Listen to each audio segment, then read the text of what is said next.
tenemos a través de la línea telefónica a Daisy Herrera. Ella es periodista del periódico El Mercurio. ¿Cómo estás, Daisy? Muy buenos días. ¿Cuál es la situación que se está viviendo al norte del país? Cuéntanos. Muy buenos días. Te comento que el día de hoy ya parcialmente se está tomando el sol en algunas regiones. Sin embargo, el pronóstico de lluvias persiste y en estos momentos hay comunidades anegadas, todavía hay deslaves e inundaciones carreteras en algunas partes de la entidad. Esto es el saldo que Fernández deja a su paso. Es el saldo parcial. El mayor peligro, te comento, son los niveles de escurrimientos en los municipios de Méndez, Burgos, San Fernando, Cruillas, mientras que en Matamoros hay un caso muy particular. Ahí hay unos 300 migrantes que estaban apostados en el puente internacional esperando la respuesta del gobierno de Estados Unidos para obtener una visa humanitaria. Ellos fueron desalojados del puente, fueron llevados a refugios temporales.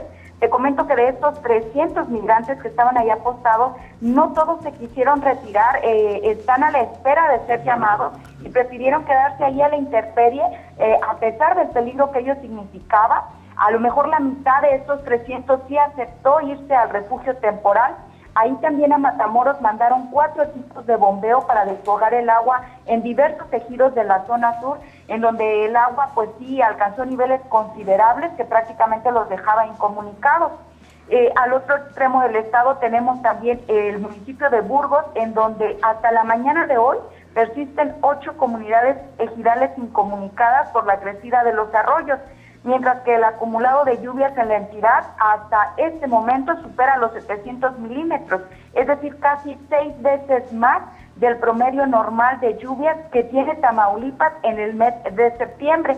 Sin embargo, te comento que las clases han sido reanudadas, se espera que vaya mejorando el clima. Sin embargo, el pronóstico que nos da la Conagua es que el día de hoy todavía se esperan lluvias muy fuertes en la entidad. También te comento que no todo el saldo es negativo, porque Tamaulipas viene de vivir una sequía de un poco más de año y medio, entonces los mantos acuíferos estaban realmente en niveles críticos. Esta agua se espera que ayude también a eso, a que la captación de estos mantos acuíferos se vaya recuperando y pues sobre todo que la agricultura y la ganadería del estado mejore. Bueno, pues muchísimas gracias. Tu reporte desde Tamaulipas de Daisy Herrera, periodista del periódico El Mercurio. Gracias por el reporte. Bueno, pues sabemos ya que 4,000 elementos de la Secretaría de la Defensa Nacional se encuentran ya en la zona. Aquí en la Ciudad de México también vivimos un entorno de sequía, como bien lo dices, pues no todo es malo. Afortunadamente ya se degradó a una depresión tropical. Esperemos puedan recuperarse pronto por allá. Daisy, muchísimas gracias. Así es, muchísimas gracias a ti. Muy buen día.